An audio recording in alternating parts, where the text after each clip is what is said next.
Mesdames et messieurs, bonjour. Nous sommes de retour pour notre troisième plante, troisième jour. Aujourd'hui, on parle de plus fort que l'or. Avec un nom comme ça, vraiment, hein, voilà, hein, mon petit chapeau, moi et mon petit chapeau de Jack Sparrow, on va essayer de faire ça le plus simplement possible. Vous savez déjà, il faut savoir, il faut sachez que ça fait un moment que je cherche le nom scientifique de cette plante. Ça fait un moment, ça fait plus d'1 an que je fais des recherches sur cette plante. Parce que je ne vais pas vous mentir, je pense que vous avez déjà remarqué que c'est très compliqué d'avoir les noms scientifiques ici. Quand vous allez en pépinière, en général, on va vous dire oui, c'est plus fort que l'homme, mais il n'y a personne qui est capable de vous dire quel nom scientifique. Il n'y a personne qui est capable de vous dire vraiment en quoi c'est bon, à part en fait le folklore et ce qu'on leur a dit que c'était bon pour, mais il y a pas, on n'appuie pas sur des études scientifiques ou autres. Pourquoi? Parce qu'on n'a pas le nom scientifique. Bref. Là, je vais vous montrer la plante et en même temps, je vais vous dire les noms. Oula, je vais vous dire les noms scientifiques et ses noms, etc. et son origine en fait. Voilà, on va en savoir plus sur cette plante. Je me suis mise à l'ombre. Déjà, il faut savoir que cette plante est de la famille des Amaranthaceae. Donc déjà, c'est une famille qu'on ne voit pas souvent, d'accord. D'habitude, on a la famille des Liamiacées, Malavacées, etc. Là, on est sur la famille des Amaranthaceae. Je vais vous montrer à quoi la plante ressemble et ensuite, je vais vous dire les noms scientifiques. Alors, voilà à quoi ça ressemble. Donc là, on est sur un nom scientifique, Pfaffia glomerata, je crois, si je ne dis pas de bêtises. Donc, c'est un peu compliqué à prononcer. C'est Pfaffia, vous savez déjà, je vous mets ça ici, d'accord. Et on est sur une origine Amérique du Sud, Amérique centrale, voilà, Brésil, toutes ces Amazonie, toute cette zone-là, voilà. Donc, cette plante, elle ressemble à ça. En général, ça devient quand même plus grand. Bon, là, on l'a sous forme de pont, on l'a pas encore planté en pleine terre. Mais vous voyez, ça fait des petites feuilles, ça va faire un beau tronc, d'accord? Et ça fait des petites fleurs, c'est ce qui est reconnaissable à plus fort que l'homme. Donc ça va vous faire des extensions avec quand même pas mal de petites fleurs blanches beige. Et ça fait des petites feuilles sur le tronc, voilà. Donc c'est comme ça que vous pouvez la reconnaître. D'odeur, il n'y a pas vraiment d'odeur particulière. Par contre, il y a une particularité, c'est que quand vous cassez les feuilles, vous allez voir, c'est assez humide en fait. C'est très humide, c'est très mouillé en fait. Il y a quand même pas mal d'eau dans la plante, d'accord. Donc ça pourrait être pour la reconnaître. Et elle a un petit peu de duvet et elle cracote quand on la touche. Voilà, ça c'est ma façon de reconnaître la plante, d'accord. Alors au niveau des noms, bien sûr, aux Antilles, vous allez la trouver, enfin en tout cas en Martinique, je ne sais pas si pour vous en Guadeloupe c'est pareil ou dans les autres Antilles c'est la même chose, mais en Martinique, ici on l'appelle plus fort que l'homme. Donc quand vous allez aller en pépinière, excusez-moi, quand vous allez aller en pépinière, vous allez avoir cette plante-là sous le nom de plus fort que l'homme. Majoritairement, elle est très connue au Brésil. C'est là où elle est le plus utilisée. Et donc, c'est là où moi, j'ai découvert plein de vertus que je ne connaissais pas de cette plante. Parce qu'en général, on vous donne certaines vertus ici qu'on va voir plus tard. Mais au Brésil, elle est extrêmement utilisée. Donc, on la surnomme aussi ginseng brésilien ou ginseng du Brésil. Âme sensible, arbre sensible. Non, mais je vais y arriver.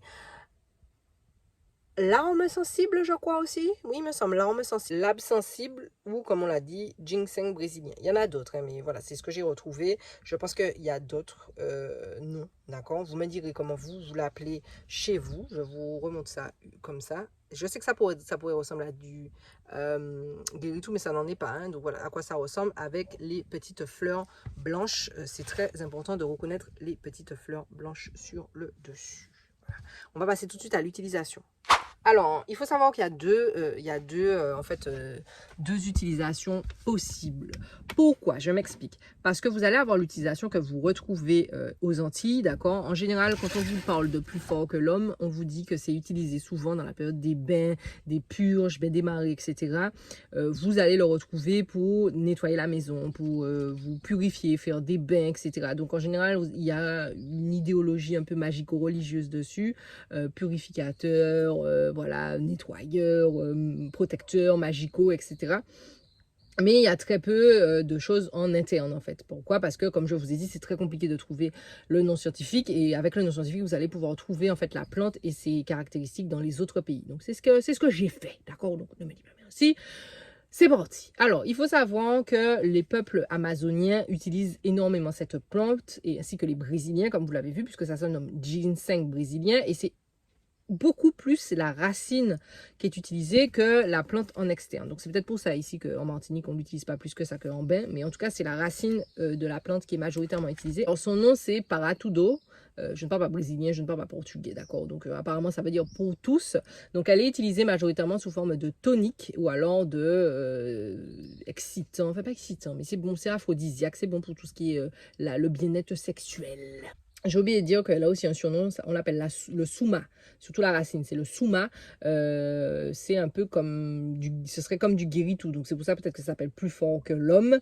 Je vais pas vous mentir, je ne sais pas pourquoi ça s'appelle comme ça aux Antilles. Est-ce que c'est parce que ben, ça va guérir des maux, donc comme on a vu c'est aphrodisiaque, déjà pour le moment c'est tonique. Est-ce que c'est pour ça? Je ne sais pas. En tout cas, il faut savoir que ça diminue les douleurs, d'accord, de l'inflammation, ça diminue les douleurs musculaires et articulaires, ça diminue le stress, ça diminue l'anxiété, ça augmente les niveaux d'énergie physique et mentale. Donc, c'est peut-être pour ça que ça s'appelle plus fort que l'homme. C'est parce que vraiment, c'est une plante qui est super intéressante. Ce serait une plante dite adaptogène, donc qui s'adapte et qui vous permet de réguler le stress dans la vie de tous les jours. Donc, voilà, c'est génial en vrai. Ça augmente les niveaux de bien-être en fait intérieur, que ça soit le global au niveau physique, mental. Si vous êtes fatigué, tout ça, ça va augmenter votre niveau en fait de bien-être global. On l'a dit, c'est aussi aphrodisiaque, d'accord? Donc si vous cherchez du bien-être sexuel au niveau de la fertilité, toutes ces choses-là, le plus fort que l'homme est intéressant pour ça.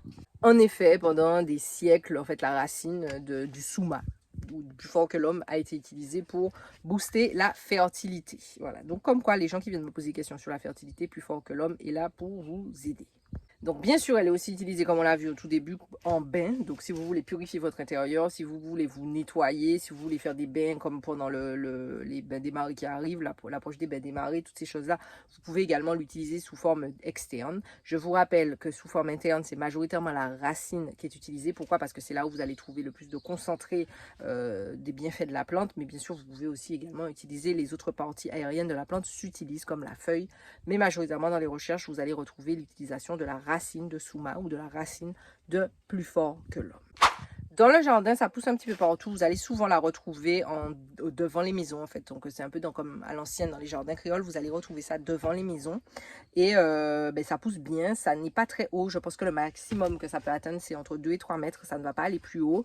Ça reste majoritairement, dépendamment où est-ce qu'elle est plantée, mais en général, elle reste sous forme d'arbuste à taille humaine, on va dire. Ça fait des petites fleurs blanches, donc c'est mellifère, donc c'est sympa, ça attire les papillons et les abeilles. Par contre, ce n'est pas, voilà, c'est une plante qui n'est pas forcément, elle est envahissante, mais elle est contrôlable. Terre bien drainée, voilà, pas besoin d'en mettre, de faire des tonnes. En fait, ça c'est quand même assez adaptable.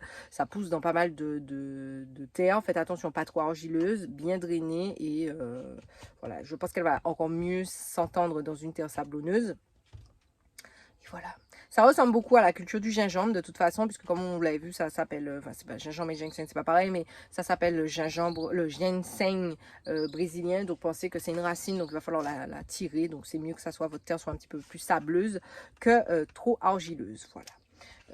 Écoutez, comme je vous ai dit, j'ai galéré pendant des mois et des mois et des mois pour trouver ce nom scientifique.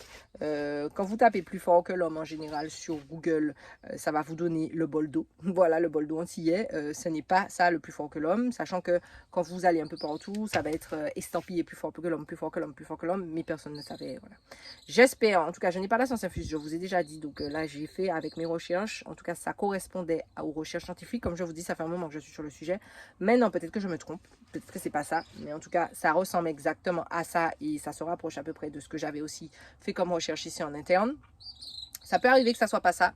Si vous savez le nom scientifique, peut-être un autre nom scientifique que ce nom-là, laissez-moi savoir en commentaire. Si vous, en tout cas, vous l'utilisez plus fort que l'homme, laissez-moi savoir pourquoi vous l'utilisez, hein, dans quel pays vous êtes et pourquoi vous utilisez plus fort que l'homme. Voilà, donc ça ressemble à ça, je vous le remets ici. Je vais retourner la caméra une dernière fois.